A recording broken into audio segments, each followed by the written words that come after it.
dove il mare luccica e tira forte il vento su una vecchia terrazza davanti al golfo di Sorrento. Un uomo abbraccia una ragazza dopo che aveva pianto, poi si schiarisce la voce e ricomincia il canto.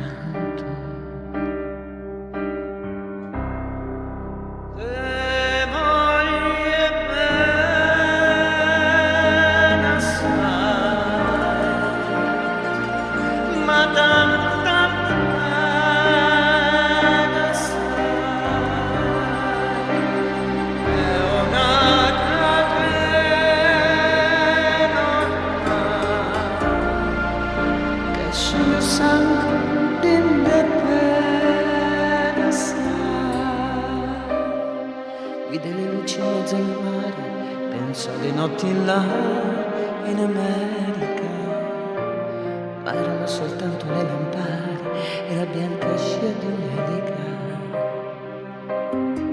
Sentì il dolore nella musica, si alzò dal pianoforte,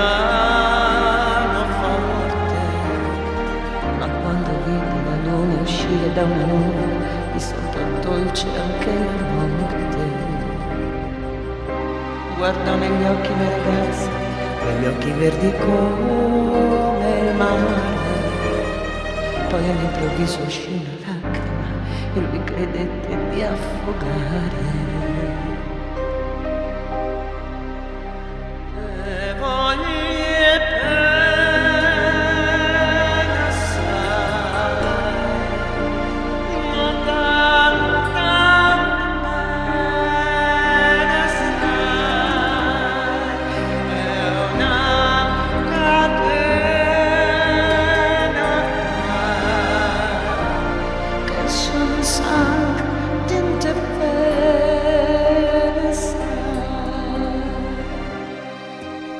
Potenza della lirica, dove ogni dramma è un falso, che con un po' di trucco e con la mimica può diventare un altro.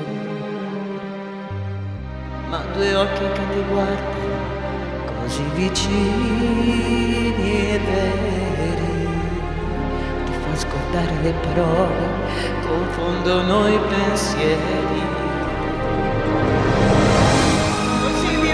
Tutto piccolo, anche le notti là in America.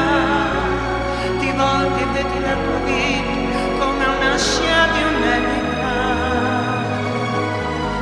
Ma sì, è la vita che finisce, ma lui non ci pensò poi tanto.